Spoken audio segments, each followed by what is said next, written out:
Alguien dirá, bueno, ¿cuáles son los desafíos que tendrá la bancada oficial en el próximo Congreso? Otros podrían ponerlo así.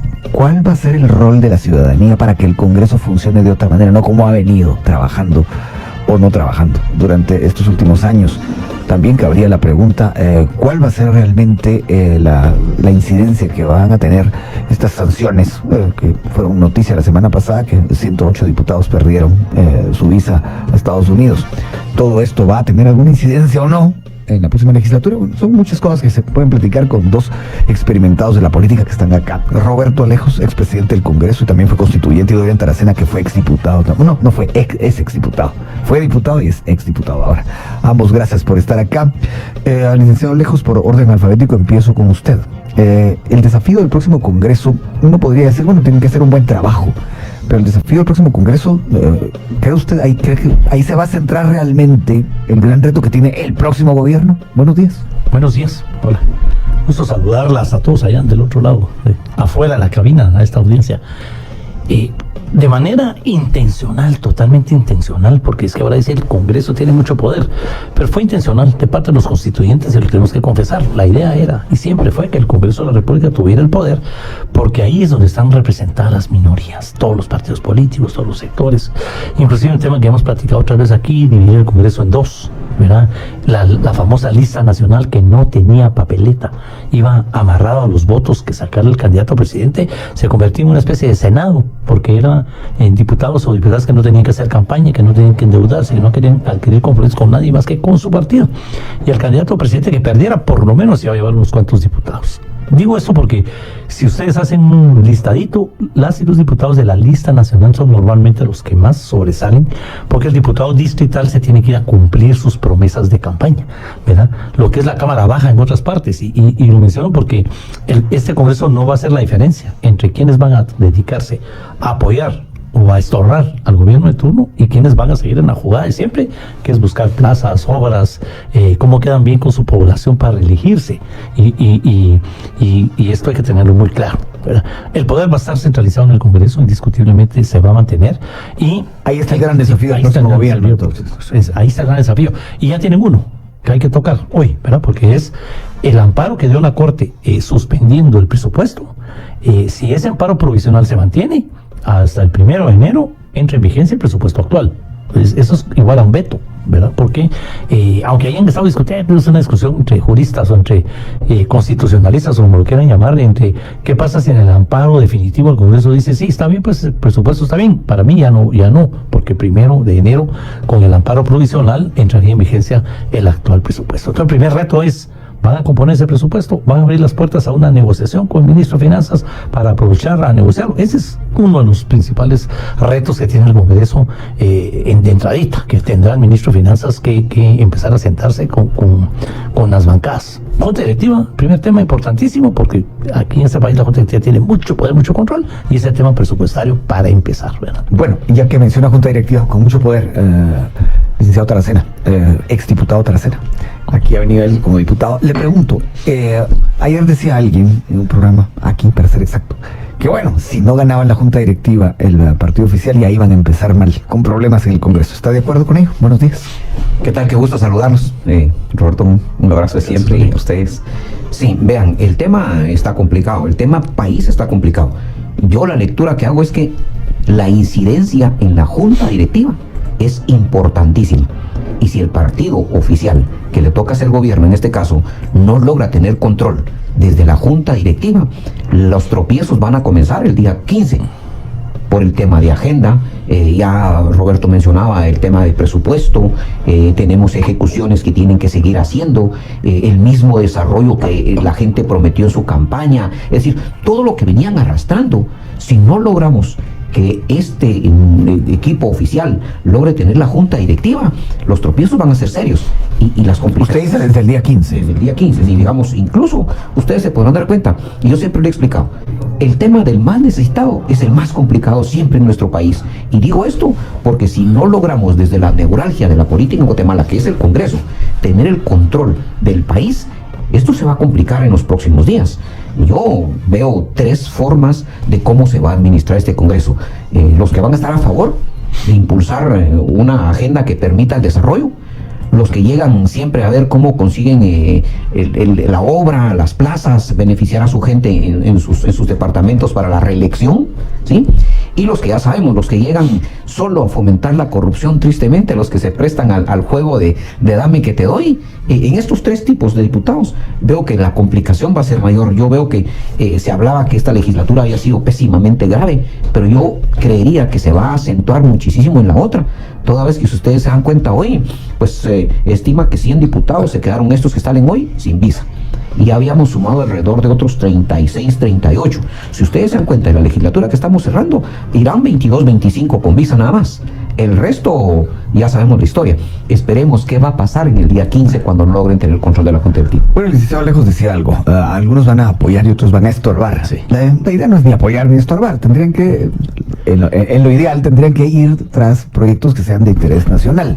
Pero esto de apoyar y estorbar, ¿cómo lo define usted en lo que viene y lo que se ve en los números en el Congreso? Bueno, lo que sucede es que como hemos estado viendo la situación, digamos, la confrontación que se dio a raíz de esta intentona, porque yo ya quiero dar por terminado el tema de la intentona de golpe de Estado, nos confrontó muchísimo y nos dividió muchísimo.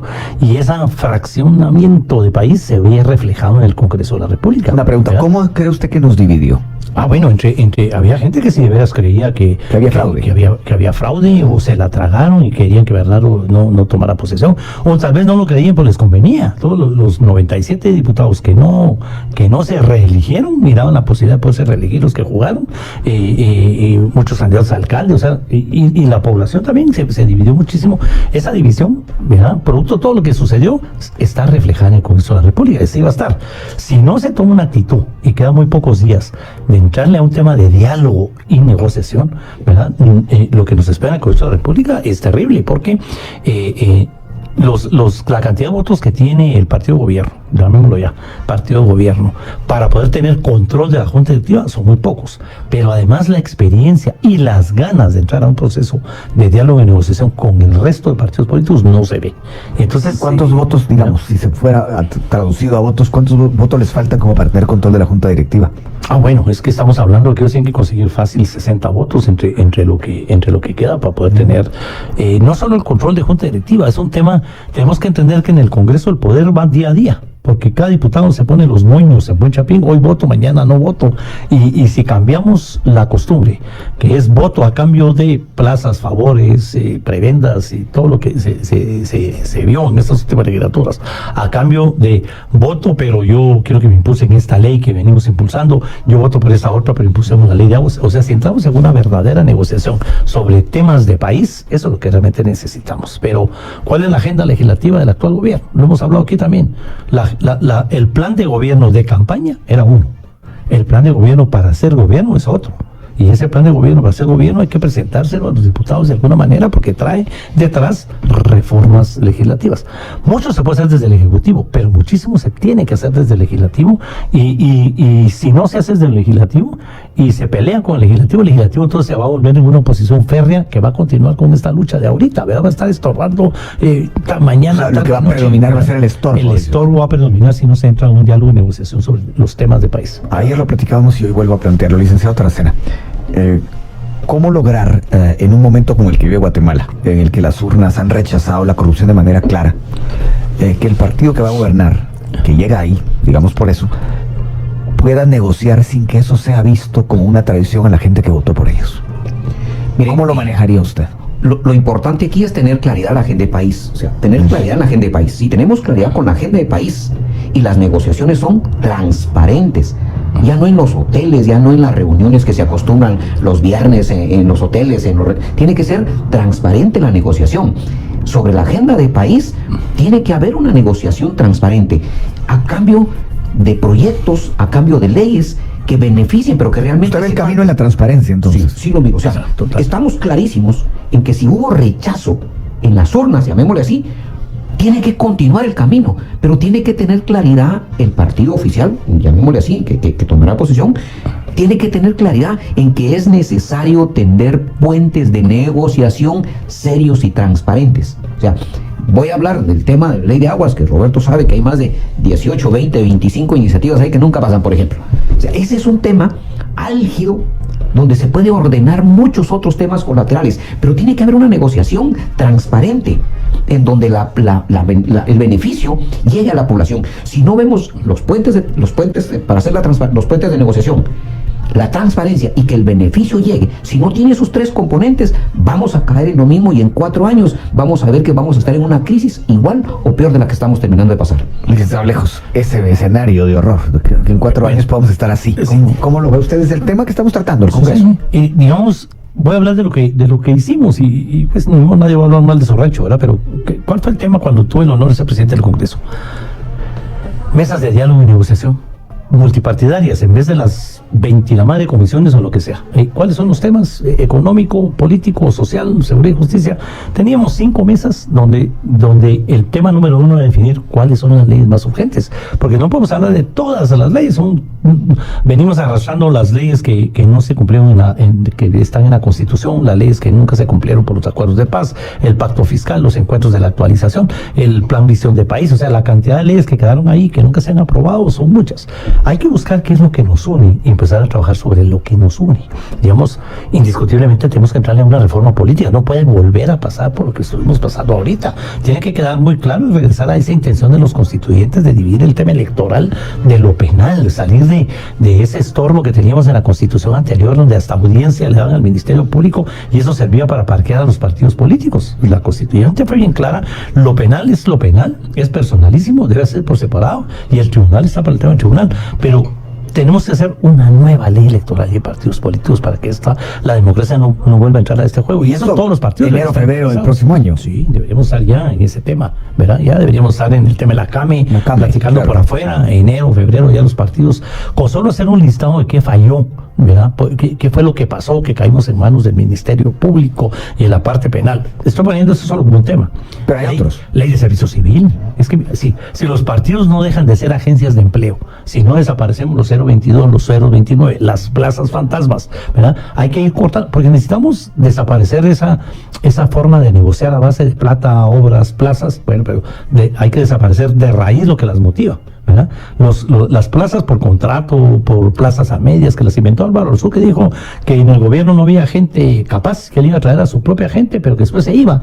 Y ahí fue donde se inventó el 022, el 029, todos servicios profesionales o de tiempo parcial que nunca se van del Estado y que al final son las plazas fantasmas, las plazas que, si bien probablemente a Arzú le sirvieron para llevar buena gente, ahora sirven para llevar a los compadres, a la gente del partido, en fin, todo este tema. Sí, ese es un tema que a todos los partidos políticos también les debería interesar. Dejar de pagar favores después de la campaña. Un partido que perdió, metió 2 diputados y debe 120 plazas, porque todo el mundo le va a cobrar a esos 2 diputados lo que les fueron a hacer en la campaña. Y mientras 60 más pobre, y 60. Mientras más pobre es el partido, más plazas le van a ir a pedir, porque no pagó la pegada de volantes, decíamos antes, y las pintas y todo, no tuvo con qué pagarlo, y la gente dice, pero llegó el fulanito, ese tal vez me consigue un empleo. Eso hay que sacarlo del Estado civil. Ahí estamos teniendo 2 ejemplos pero de voy a temas centrar que en la ley electoral, ¿verdad? Licenciado Trasena, antes de ir a la pausa. Si en sus manos estuviera proponer, incluso aprobar, que no pasa, pero digamos, proponer 2 cambios fundamentales en la ley electoral y de partidos políticos, ¿cuáles serían? Básicamente podría ser la separación de lo penal, de lo puro electoral, pero muy marcado, o sea, taxativamente dentro de la ley. Esa sería una. Y la otra sería la fuente de financiamiento, que es el otro origen de los males para muchísimos partidos. El tamaño de la transición, el cambio de gobierno, de tantos meses entre el que gana y el que toma posesión, ¿no le preocupa? Sí, ese fue un error. Podría ser un tiempo. Si lo que pasa es que parece que cuando originalmente la ley que hoy tenemos, pues la hizo el Partido Verde, que en su momento sentía que ganaba, que tenía la mayoría en el Congreso, que por supuesto nosotros no estuvimos de acuerdo en apoyarla en su momento, porque justamente, imagínense ustedes, primero, ¿qué persona tan nueva en la política en 3 meses se va a conocer? Imposible, porque ellos ya tenían un o una candidata que era conocida. O sea, cuando dice el Partido Verde y una candidata, no sé por qué sospecho que habla de la una, pero también sospecho que tenemos que ir a la pausa. Volvemos pronto. Y bien, hasta aquí el video de hoy. Recuerden que ustedes tienen la última opinión, la cual pueden dejar en la cajita de comentarios. Dicho esto, nos vemos en el siguiente video. Adiós.